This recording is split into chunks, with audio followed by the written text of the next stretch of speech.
Bienvenue dans ce nouvel épisode de Take It Easy. L'objectif par ici, c'est de t'amener un petit peu plus de paix dans ton quotidien, dans ta vie, et d'amener aussi un peu plus de paix sur cette terre, puisque ça commence toujours par nous. Aujourd'hui, je reçois Anne-Claire. Anne-Claire, je suis très heureuse de te recevoir et j'ai hâte d'en découvrir plus sur ton univers. Est-ce que tu veux bien te présenter, s'il te plaît? Oui, comme tu l'as dit, je m'appelle Anne-Claire. J'ai 37 ans, je suis maman de deux enfants et aujourd'hui je suis entrepreneuse. J'accompagne particulièrement les entrepreneuses qui rencontrent des blocages dans leur business et qui en fait ont mis en œuvre toute la stratégie, toutes les choses rationnelles possibles et qui pourtant n'arrivent pas à atteindre leurs objectifs. Et donc moi, mon but, c'est vraiment de leur permettre de faire le lien entre leur blocage intérieur et leur blocage professionnel pour justement aller vers l'expansion. Très bien. Et il me semble que tu as un cabinet aussi à La Réunion. Oui, je suis située pardon, à la rivière Saint-Louis. Donc là, on est dans mon cabinet. Et puis, je suis aussi en visio. Je fais les deux, Ok. en présentiel et en visio. Très bien. Et tu reçois que du professionnel ou tu reçois aussi des particuliers? Je reçois aussi des particuliers parce qu'en fait, je reçois beaucoup de particuliers, mais qui viennent me voir souvent pour des problématiques professionnelles. On va dire que c'est vraiment ce qui me fait le plus vibrer et du coup, forcément, c'est ce que j'attire aussi. Ouais, c'est marrant. Alors Anne-Claire, toi, tu as plein d'outils dans ta hotte. Est-ce que tu veux bien nous parler de tes outils? Parce que tu sais faire plein de choses. Oui, c'est vrai. Alors, c'est vrai que j'ai énormément d'outils. Celui que j'utilise le plus, c'est vraiment les constellations que j'appelle business. C'est-à-dire que ce soit en individuel ou en collectif, on va aller représenter des éléments de blocage dans le business de mes clients ou clientes, parce que j'ai 99% de clients. Et ça va permettre du coup des déblocages et libérations, donc des constellations qui ressemblent aux constellations familiales, mais qui sont vraiment axées business. Ensuite, j'ai aussi ce qu'on appelle la dépolarisation mentale. Je ne sais pas si tu connais. Euh, la dépolarisation mentale, c'est un processus de coaching basé sur un questionnement qui va vraiment te faire voir tous tes angles morts et qui va permettre en fait de faire tomber la charge émotionnelle sur certains objectifs pour arrêter de procrastiner et que l'inconscient s'aligne définitivement au conscient pour atteindre justement les objectifs. Ensuite, je suis entourée, dans mon cabinet, on ne le voit pas là, mais je suis entourée d'oracles que j'utilise en réalité vraiment super rarement. Et vraiment, c'est très, très, très, très rare. Mais c'est vrai que le visuel me plaît beaucoup, donc ça me fait comme un baume à mon cœur. Et puis, je fais aussi ce que moi j'appelle de la déprogrammation. Là, c'est vraiment très spécifique. C'est un outil que moi j'ai créé. En fait, je rentre en résonance avec les mots de mes clients et ça me permet en fait de trouver l'origine du blocage, que ce blocage se situe au niveau de la blessure d'enfance ou des blessures transgénérationnelles. Donc, du coup, ça me permet vraiment de permettre à la personne de comprendre où se situe le blocage et ensuite de déconstruire euh, les croyances reliées à ce blocage pour reconstruire quelque chose de nouveau, une croyance qui soit beaucoup plus aidante. Voilà, Ok. entre autres. Tu dis j'entre en résonance avec les mots. Alors ça veut dire quoi? C'est un travail intuitif? Alors, j'hésite entre l'intuition et vraiment l'analyse. C'est-à-dire que pour moi, ça va vraiment de pair. C'est que à la fois et au même moment, je suis complètement alerte ou synchronicité, etc., ou vraiment connectée à l'énergie de la personne, mais c'est vraiment qu'un seul aspect. Parce que de l'autre côté, les mots que la personne va me dire, ça va résonner. C'est vraiment comme si je les entends d'une manière différente. Ça va résonner différemment et ça va me permettre de savoir que ces mots qui ont été choisis de manière inconsciente, en fait, disent beaucoup plus que ce que la personne pense et font écho à des mots MAUX de son histoire. Donc, c'est à la fois intuitif et en même temps, c'est vraiment un maillage d'informations, donc une analyse de toutes ces informations qui me permet justement d'aller dans cette déprogrammation. Qu'est-ce qui t'a amené vers des approches telles que la constellation familiale, telles que ce genre de travail qui, pour moi, est très, très lié à l'information présente dans le champ? Parce que quand tu dis j'entre en résonance avec les mots, il y a une part d'analyse, il y a une part d'intuitif. Enfin, dans tous les cas, je suis connectée à de l'information qui n'est pas visible. Donc, qu'est-ce qui t'a amené à travailler avec des approches, ces approches-là? c'était un long chemin, mais c'est un peu comme, je sais plus, c'est Obélix, je crois, qui dit qu'il est tombé dans la soupe quand il était petit. Euh, Moi, c'est vraiment ça en vrai. C'est-à-dire qu'en fait, ma grand-mère maternelle allait prier chez les gens et en vrai les guérissait avec la prière. Ma mère est thérapeute depuis plus de 25 ans. Elle utilise ce qu'on appelle la somatopsychopédagogie. Ça, c'est son outil, mais en réalité aussi, elle a accès aux informations du champ, même sans toucher. C'est-à-dire que vraiment, elle a des informations comme ça, on lui pose une question, elle a l'information. Moi, j'ai grandi avec ma mère et ma grand-mère dans ce cadre-là. En revanche, je m'étais coupée de ça. J'avais vraiment choisi, à un moment donné, je me sentais tellement pas à la hauteur que j'avais coupé complètement. J'étais sur le côté de l'accompagnement, mais purement intellectuel, puisque mon tout premier métier, c'était dans le travail social. Sauf que même dans le travail social, quand j'étais à l'hôpital, je me rendais compte que je savais des choses que les gens ne me disaient pas. Et là, je me suis dit, bon, ok. Et les gens me disaient, comment vous savez ça? Comment vous avez pu comprendre ça? Enfin, voilà. Donc, je me rendais bien compte qu'il y avait toute une part à explorer que je ne m'autorisais pas, puisque j'étais dans un cadre vraiment très institutionnel, formaté et fermé complètement à tout ça. Donc, c'était très souffrant pour moi. Bon, j'ai pris quand même 10 ans hein, avant de me dire, OK, Anne-Claire, là, va vraiment falloir que tu arrêtes. J'ai pris 10 ans. C'est Mais long. bon, j'y suis arrivée. Ouais, 10 ans. Parce que ça me faisait trop peur. Ça me faisait vraiment trop peur, l'entrepreneuriat, et puis de faire confiance à ce qu'on peut percevoir quand on a déjà une grand-mère qui guérit, une maman qui guérit, qui perçoit les trucs. Ma mère, si j'avais une mauvaise note, j'avais même pas besoin de lui. Je ne pouvais rien faire. Je savais que tout de suite, j'entrais dans la voiture, elle le savait. Et c'était même pas mon non-verbal ou quoi, c'est qu'elle le savait. Elle savait même la note que j'avais. Tu vois le truc? Donc, du coup, forcément, et j'ai fait tout un travail au début de ma carrière, enfin, de mon entrepreneuriat, on va dire, pour vraiment récupérer, en fait, cette part de mon héritage qui me semblait hyper inaccessible et en même temps tellement présent. Je sais pas vraiment comment expliquer différemment. C'est intéressant parce que tu Ouais, dis que je ne me sentais pas à la hauteur, c'est-à-dire que tu te sentais pas à la hauteur des femmes qui t'avaient précédée, oui, sans te dire au contraire vraiment. que euh, ça pourrait jouer en ta faveur d'avoir des femmes qui t'ont précédé et qui t'ont ouvert la voie. C'est marrant, hein, comme on peut Ouais, choisir de façon de regarder les choses. Mm, mm. clairement. Non, c'est clair, je me sentais pas à la hauteur. J'avais tellement d'estime. Et aussi, je les mettais sur un piédestal et c'est la dépolarisation qui m'a aidé à travailler là-dessus. J'ai vraiment, en fait, grâce à la dépolarisation, que bah, moi, forcément, j'ai suivi aussi le cursus, hein, j'ai pu vraiment voir aussi, si tu veux, tous les angles morts du fait de mettre les gens sur un piédestal, comme si on ne voit pas tous les inconvénients. Et quand on rééquilibre, je me suis dit, oh, bah, c'est OK, en fait. Tu vois, En fait, elles sont c'est normales, vraiment. ce sont des femmes, Ouais, quoi. Je veux dire, ils sont peut-être qu'elles ont des capacités, mais elles ont aussi des défauts. exactement. Et ça m'a permis de continuer, parce que le travail de développement personnel, j'ai pas eu le choix aussi, parce qu'à l'âge de 15 ans, ma mère, qui avant était secrétaire comptable, donc moi j'avais 15 ans, elle avait 40, elle s'est complètement reconvertie pour aller vers la thérapie. Et j'étais son premier cobaye. J'ai pas eu le choix. Moi, je suis tombée dans les blessures de l'âme de Lise Bourbeau à 15 ans, tu vois. Donc, quand elle me dit, mais non, en fait, l'autre est un miroir de toi et que tu as 15 ans, c'est pas mal, tu vois. Tu te dis, mais non, c'est l'autre, et puis c'est pas de ma faute. Et tu vois, elle te renvoie ça, et en même temps, c'est ta maman. Enfin bref, c'est assez folklorique, on va dire. Mais en même temps, c'était hyper riche, parce que du coup, ça m'a vraiment fait grandir au niveau spirituel, en termes de conscience, rapidement. Et je sais plus pourquoi je suis en train de dire ça, du coup, mais voilà. Oui, parce que je te disais, on choisit comment on regarde les choses, parce que toi, tu t'es dit, Ouais. je suis pas à la hauteur, plutôt que de te dire, ces femmes-là m'ouvrent la voie. Ouais. Et oui, et c'est la dépôt qui m'a permis aussi de réaxer ça. Et du coup, ce que je dis souvent à mes clientes, ce sentiment soi-disant de ne pas être à la hauteur, c'est tout simplement en passant à l'action aussi.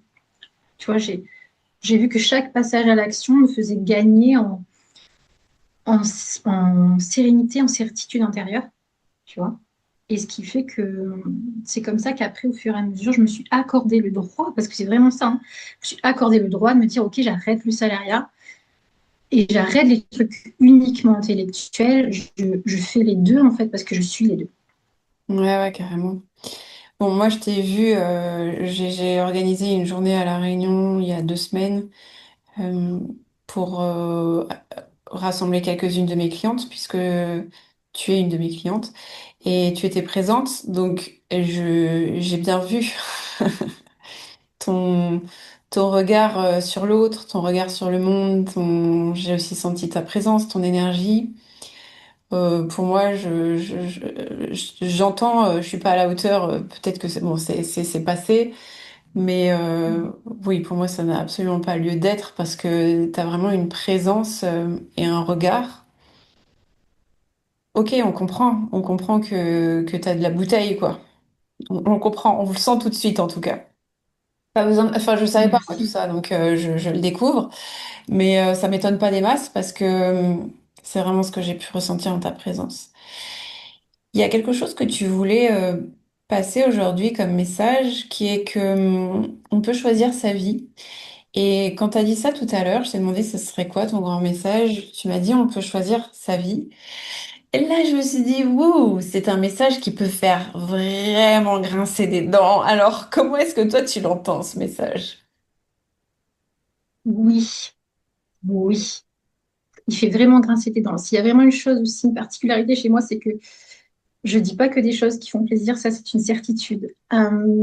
Mais oui, comment moi je le conçois ce message, je vais te parler de moi parce qu'en fait ça commence avec moi. C'est-à-dire qu'en vrai, euh, j'ai grandi avec une étiquette selon laquelle j'étais bête.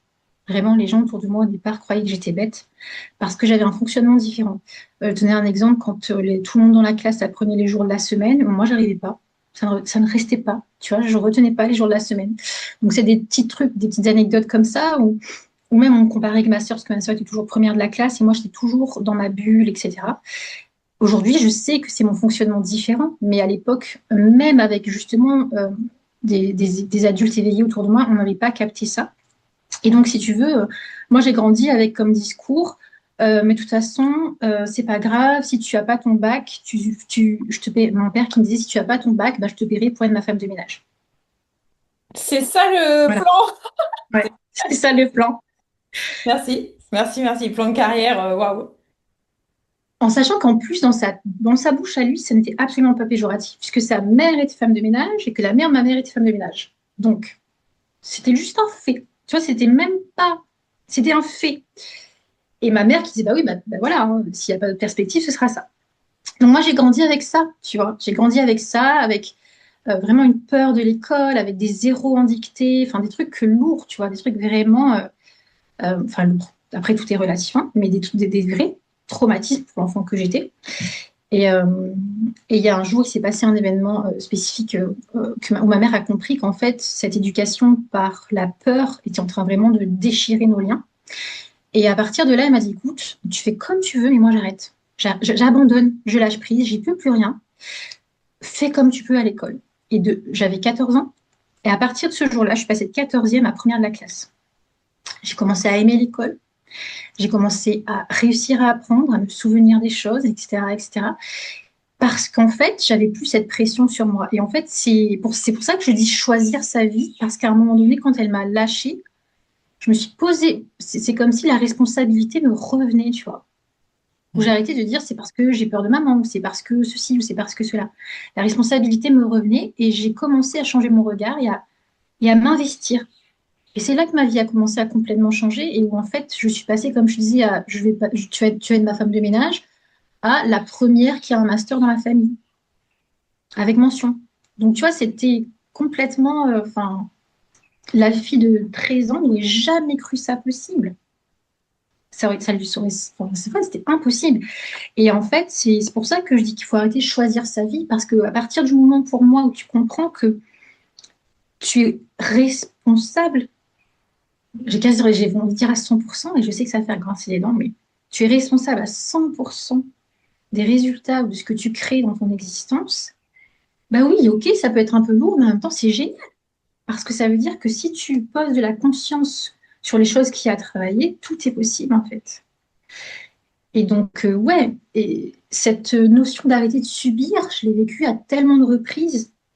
Tu vois, je l'ai vécu dans mon premier poste. poste où j'étais vraiment pas heureuse, dans mon second poste où je répétais des situations de harcèlement, dans mon troisième poste, et là, à un moment donné, je me suis dit, non, Claire, c'est bon, ça suffit en fait. Jusqu'à quand tu vas répéter? Et là, je me suis dit, ok, ma part de responsabilité, elle est où? D'accord, l'autre me harcèle, et là, je peux mettre toute la faute sur l'autre. Mais il y a ma part de responsabilité, c'est sûr. Et qu'est-ce que j'en fais de ça? Et c'est là où tu reprends le pouvoir, en fait. Donc oui, je sais que c'est dur et que ça peut faire grincer les dents, mais pour moi, en fait, tant que tu penses que c'est l'extérieur ou c'est l'autre personne qui crée ta situation, bah, c'est comme si tu te dis, tu n'as aucun pouvoir et du coup, tu subis ta vie. Et il y a quelque chose Voilà. qui est intéressant, c'est que tu me disais que on pouvait choisir sa vie, que c'était possible et accessible avec la Oui. conscience. Et tu différenciais la conscience de la motivation. Alors, qu'est-ce que tu entends par conscience? C'est le fait de se dire, ah ok, où est ma responsabilité? C'est ça que tu veux dire? Ou est-ce que ça veut dire, ah bon, ok, je suis en train de rejouer quelque chose du transgénérationnel ou je sais pas. La conscience, pour moi, c'est à partir du moment où tu arrêtes de regarder les choses en tant que victime, de un. Et ensuite, c'est à partir du moment où tu questionnes. Euh, Tout, pour moi, vraiment, tout ce qui se passe dans ta vie, il y a quelque chose à comprendre, à mettre un regard dessus, à poser une conscience dessus pour voir ce que la vie a à t'apprendre, ce que l'univers te renvoie, ce que la situation te renvoie, comment toi tu interagis avec ça. Et c'est ça pour moi la conscience, c'est-à-dire tu arrêtes d'être victime, tu arrêtes de subir ou comme si les choses t'arrivent, tu te dis ok là il se passe cette situation, par exemple le harcèlement, je me suis dit ok attends là ça fait plusieurs postes que je dans différentes institutions, donc tu vois j'ai vraiment changé l'environnement extérieur et je me retrouve toujours à être harcelée et à être au bout du rouleau. Là, Claire, qu'est-ce que ça veut dire, tu vois? Et quand j'ai compris, et c'est là où du coup j'ai posé la conscience, c'est-à-dire que j'ai pris ma part de ma vie à moi. Ok, je me mettais si tu veux, je me mettais dans un schéma où j'allais toujours chercher à prouver ma valeur. Donc bah, forcément, au bout d'un moment, j'étais au bout du rouleau. Et quand l'autre s'était habitué à ce que je fasse plus, me redemander plus, j'avais plus la possibilité de le faire. Et là, on allait vers le harcèlement. Donc il y avait ma part, on va dire, construite. Et la conscience, pour moi, c'est aussi d'aller voir la blessure. Parce que tu imagines bien que cette femme qui essayait de prouver sa valeur, en fait, c'était la petite fille à qui on disait tu vas être femme de ménage. Et sauf qu'en fait, cette blessure-là, c'était certes une première grosse blessure à travailler, mais pour moi, toutes les blessures qu'on a dans l'enfance sont des échos des blessures transgénérationnelles. C'est comme si quand tu arrives sur Terre, tu t'incarnes dans des mémoires cellulaires, puisque tu t'incarnes dans des gènes. Ces gènes sont porteurs de traumatisme, sont porteurs pas que de force et de dons, mais aussi de trauma, aussi de blessures. Et donc, quand tu incarnes cette mémoire cellulaire, tu as en quelque sorte déjà choisi aussi les blessures que tu avais à vivre et à transmuter. Donc forcément, ça fait écho à des choses transgénérationnelles. Et là, la conscience, elle va jusque-là pour moi. Donc ça part de la situation, qu'est-ce que en tant qu'adulte je vis, en quoi ça ramène à l'enfance et en quoi l'enfance est reliée à mes lignées. Et du coup, pour moi, quand tu fais tout ce chemin, c'est là que la conscience te permet vraiment de débloquer des choses. Tu as l'impression que c'est de la magie, mais en fait, c'est de la conscience. Qu'est-ce que tu as pu voir parmi tes clients comme transformation qui t'a étonné avec ce genre de travail où tu amènes justement de la conscience sur ce qui a été, sur ce qui est expérimenté dans le présent, mais qui finalement trouve sa racine dans des passés, parce qu'il y a le passé de la personne et il y a les passés du transgénérationnel. Oui, alors, exactement. Et des vies antérieures, mais bon, c'est encore un autre sujet. Mais Ouais, en plus tu rajoutes les vies antérieures là-dedans. Ok. Ça veut dire que dans ton travail, tu vas aussi explorer les vies antérieures. alors, je le fais pas. En fait, je choisis pas de le faire, mais ça peut arriver. Je choisis pas. C'est-à-dire que moi, vraiment, mon prisme, il est transgénérationnel. C'est vraiment lié aussi à ce que j'ai répété. Forcément, je veux dire, quoi qu'il advienne, à partir du moment où je suis avec quelqu'un, c'est le transgénérationnel qui arrive toujours. Enfance et transgénérationnel, ça arrive toujours. Par contre, ça m'arrive, oui, de voir, de percevoir, enfin, plutôt percevoir, je dirais plutôt percevoir que voir, des, euh, des aspects oui, qui sont plutôt reliés à l'âme qu'à la mémoire cellulaire. tu vois, si je devais faire une distinction, et donc plus relié à l'histoire de l'âme qu'à l'histoire du corps. On peut dire ça comme ça. Je simplifie un peu. Mhm. Mais oui, ça m'arrive, mais c'est pas délibéré, tu vois. C'est pas je vais me dire, ah tiens, je vais aller voir, est-ce que. Non, c'est que ça s'impose à moi. C'est Mhm. qu'il faut y aller. Et donc, les transformations que j'ai vues chez les clients, alors attends, il y en a tellement. C'est, par exemple, j'ai accompagné un entrepreneur qui, à la base, avait son entreprise à La Réunion et un peu à Mayotte, qui du coup a dû déménager parce que sa femme était mutée en hexagone. Et du coup, quand il a déménagé, il n'arrivait pas à lâcher son activité de Mayotte, alors que ça lui mettait vraiment, c'était vraiment compliqué à gérer au quotidien avec sa vie de famille et tout. Il n'y arrivait pas. Il se sentait retenu, c'était impossible pour lui. On a fait une constellation et il se trouve qu'en fait, envers Mayotte, il s'était engagé au niveau, si tu veux, citoyen presque. Il le vivait vraiment comme une mission, comme quelque chose qui touchait à ses valeurs de cohésion sociale, d'entraide, etc. Et en réalité, cet homme, quand on fait la constellation, on voit que ce lien, cet attachement ne lui appartenait pas. C'était un attachement qui était à son grand-père, qui s'était engagé dans la résistance dans la Seconde Guerre mondiale. Et en s'engageant dans la résistance, il a été capturé et il a été emprisonné. Il n'a plus revu sa famille, il n'a pas pu revoir jamais sa famille. Et donc lui, il est en train de revivre ce conflit entre eux, voir ma famille et mon engagement citoyen, etc. Donc on fait la constelle, il y a ça qui sort, on libère ce qui a libéré. En fait, plus que moi, j'aime pas trop le terme libéré, c'est on remet de l'ordre. Tu vois, on remet du mouvement et on remet de l'ordre et on reconnaît ce qui a à être reconnu. Et à ce moment-là, eh ben, 2 mois après, il m'appelle, il me dit non, Claire, tu sais quoi, en fait, c'est bon, j'ai clôturé les choses, je me suis sentie libre de le faire, c'est fou, j'ai un poids qui est parti, j'ai compris les choses. Et c'est là, tu vois, où on parle de conscience, parce que du coup, en mettant de la conscience, en mettant des mots, bah, tout s'est facilité pour lui, tout a été fluide après derrière. Et ça, il y en a plein, c'est des trucs extraordinaires. Tu te dis, mais comment c'est possible? Mais c'est qu'en fait, pour moi, tu vois, cette notion d'espace-temps, elle est tellement pas celle que l'on croit. Ce Mhm. qu'on guérit aujourd'hui, en fait, ça guérit aussi hier et ça guérit demain. Et du coup, bah là, en mettant la lumière, en voyant la blessure, en reconnaissant l'allégeance et en lâchant cette allégeance, et bah, du coup, ça a lâché dans la matière.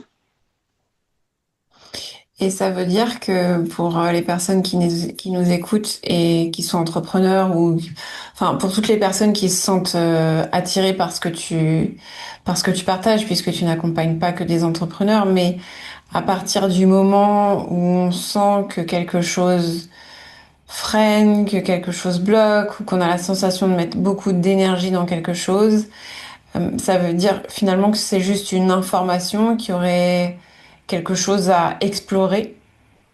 Ouais, oui, c'est ça. C'est-à-dire quand tu as fait tout ce qui est en ton pouvoir, concrètement, tu as tout ce qui est possible et tu vois que ça ne marche pas. C'est que là, c'est pas à toi de le régler, puisque c'est pas à toi, en fait. Tu vois, c'est quelque chose que tu portes et qui n'est pas à toi. Donc, même si tu vas mettre tous tes efforts à le résoudre, en fait, bah, ça ne marchera pas, puisque s'il y a quelque chose de plus à aller voir. Une fois, j'ai une cliente, elle avait une vraie problématique autour du contrôle. Donc, on a travaillé sur le contrôle, et puis après, elle vient me voir, elle me dit, ouais, mais tu sais, Anne-Claire, vraiment, je sens que j'ai aussi quelque chose par rapport à l'argent, ça va pas et tout. Donc, on travaille, on fait une constellation, pareil, sur l'argent. Le mois d'après, elle me dit qu'elle en avait marre de travailler à temps plein. Du coup, elle a demandé à son patron un 80% pour avoir le mercredi de libre pour son garçon. Même si elle perdait de l'argent, tant pis.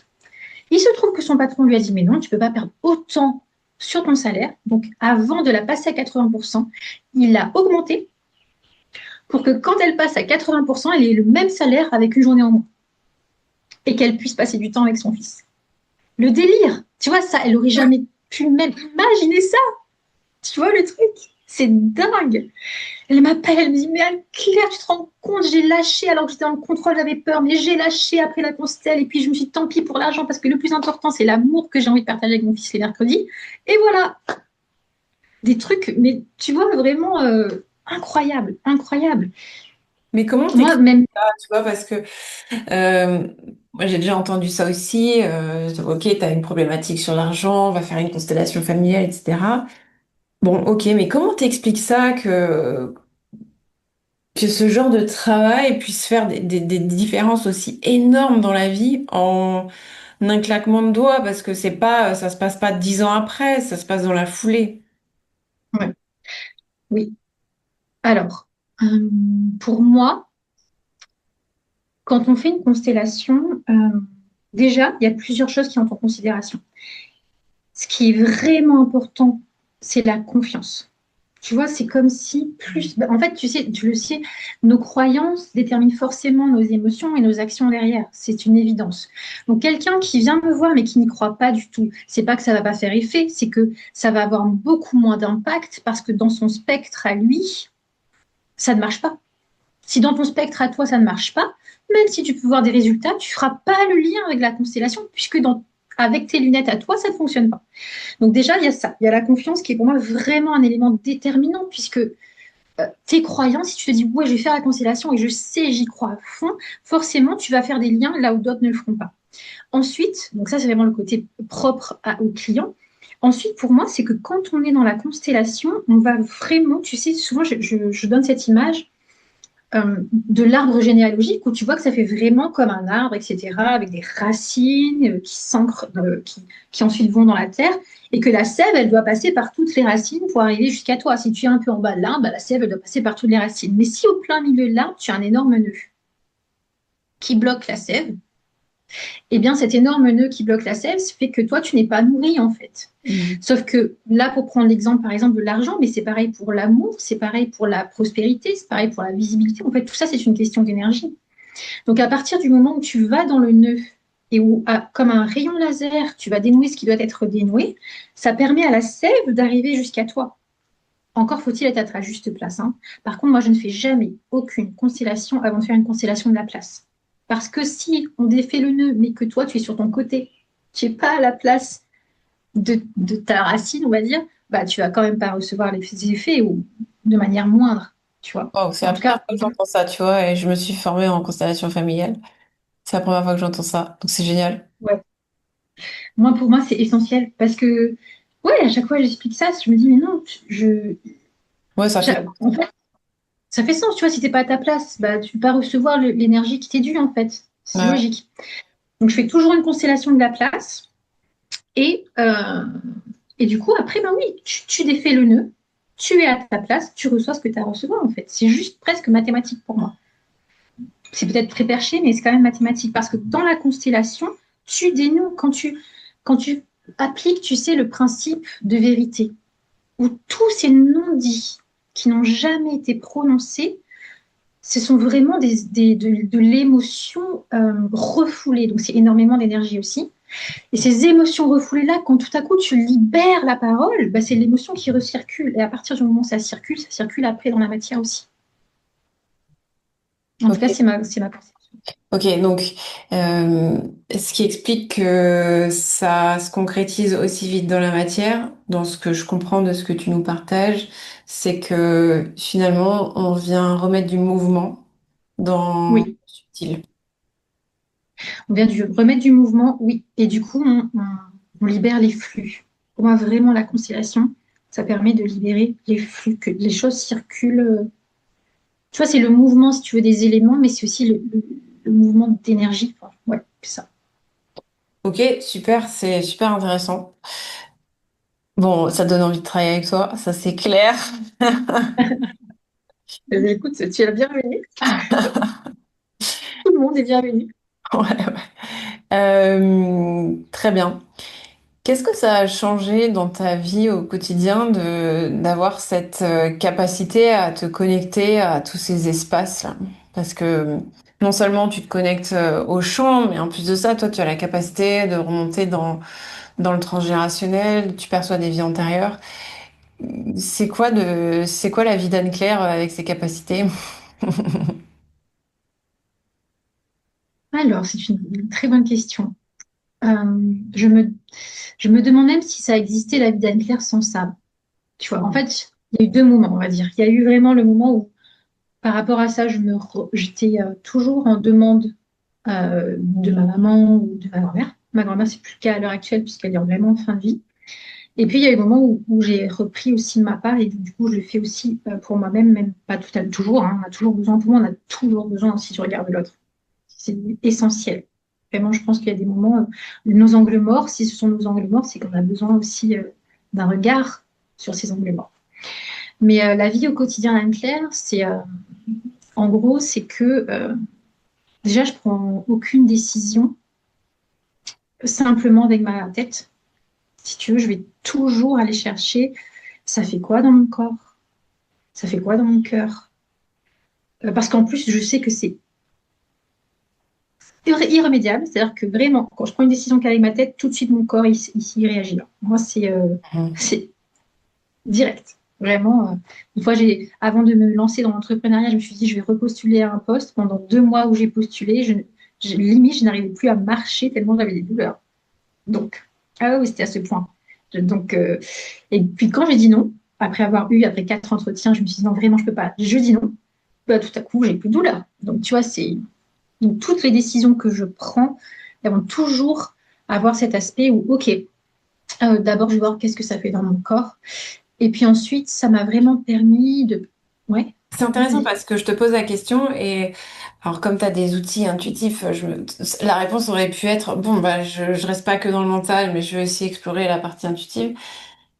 Et tu nous parles du corps, tu nous dis j'écoute le corps. Et le corps finalement c'est quoi? C'est la partie intuitive.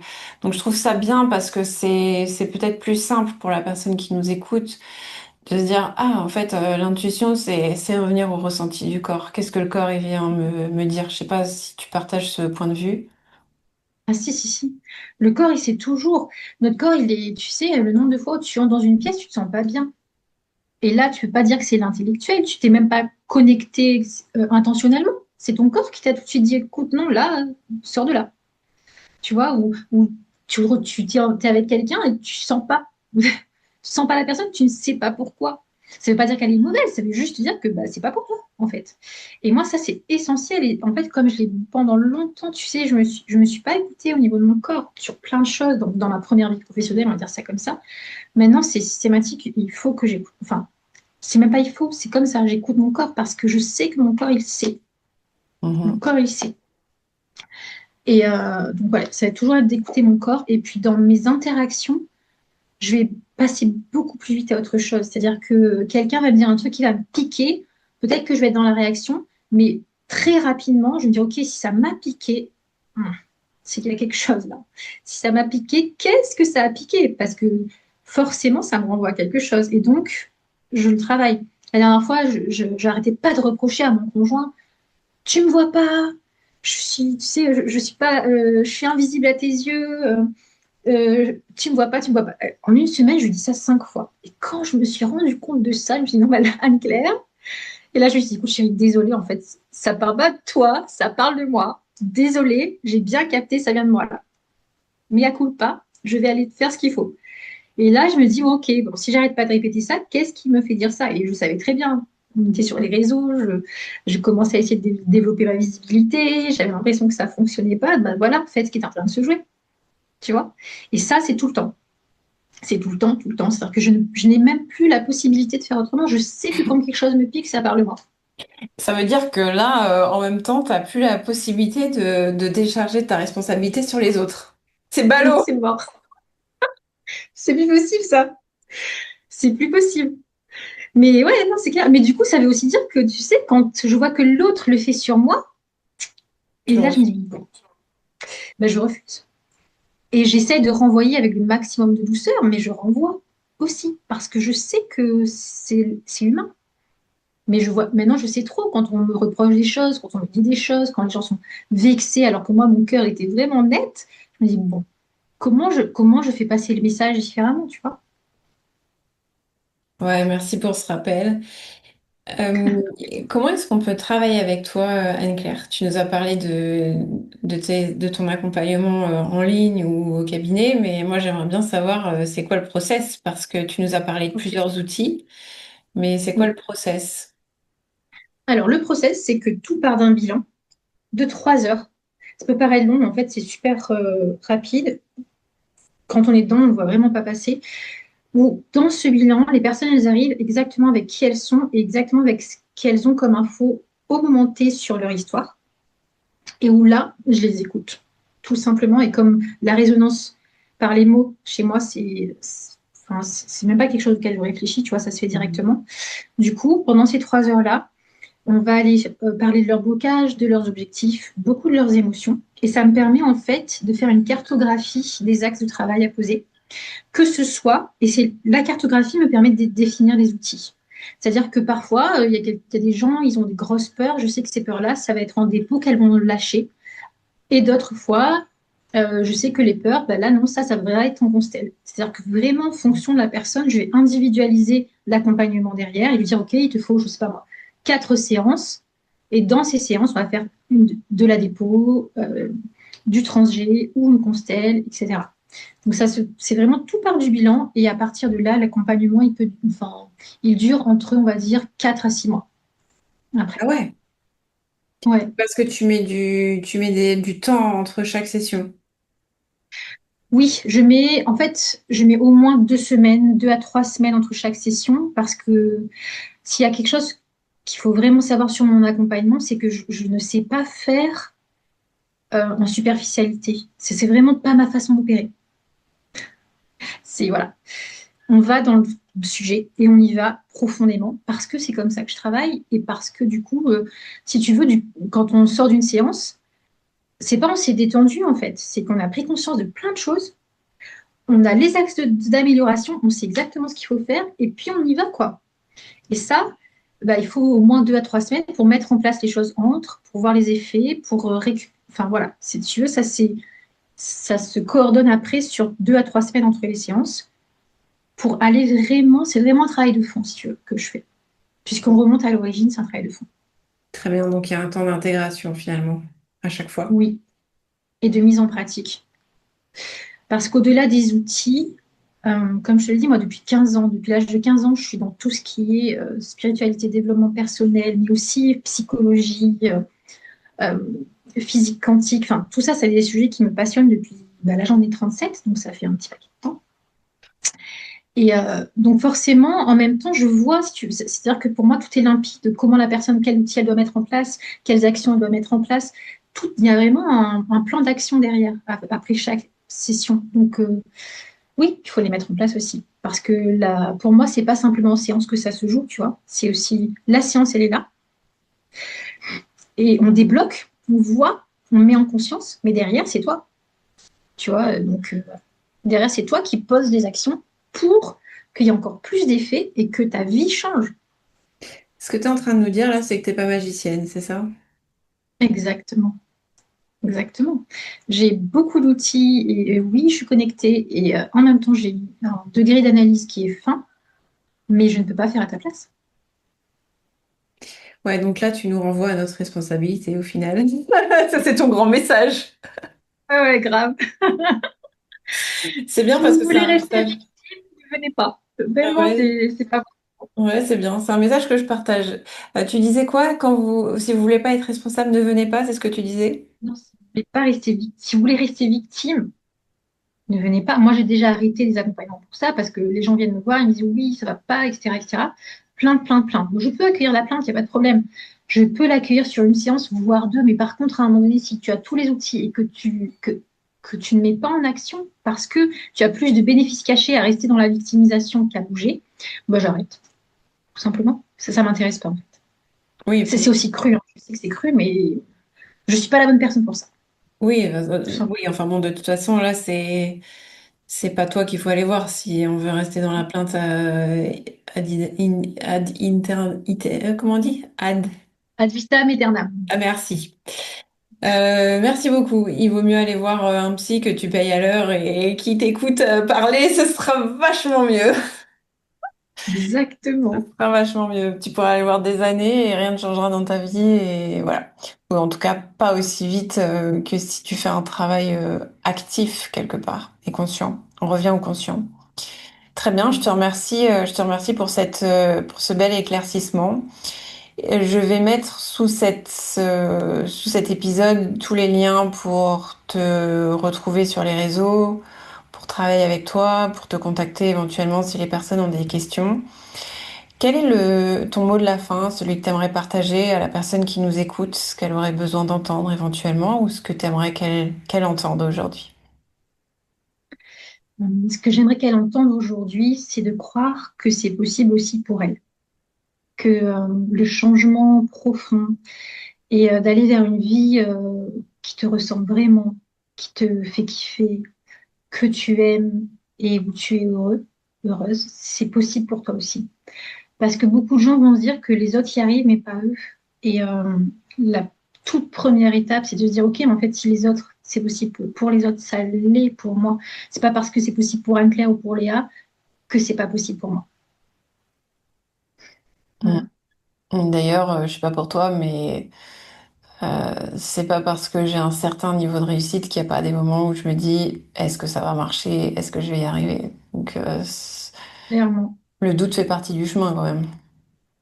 Grave. Ah non, mais le doute, moi, c'est tous les jours sur des choses différentes. Mais bien sûr, le doute, le questionnement, les remises en question, le désespoir, ça fait partie de la vie. Et c'est pas parce qu'on ne montre pas que ça n'existe pas. Non, ça, c'est clair. Mhm. Et c'est simplement ne pas se laisser leurrer par ces sensations qui peuvent être très passagères, hein, parce que ce sont juste des sensations. Donc soit on les entretient et elles s'installent et on a la sensation et on a l'impression que c'est notre réalité, soit on les observe et comme tu dis si bien, on va travailler dessus rapidement pour revenir à notre responsabilité. Exactement. Ouais. Merci merci pour ce beau rappel, Anne-Claire. Merci pour cet Merci. échange. Et merci à toi qui nous écoutes. Tu as aimé cet épisode, je t'invite à le liker, éventuellement à le partager à quelqu'un qui aurait besoin d'entendre ce message d'Anne-Claire. Et dis-nous dans les commentaires ce que tu retiens, ce qui t'a le plus marqué de ce partage. Anne-Claire, je te remercie et je te dis à très vite. À très vite. Merci Léa. Mhm.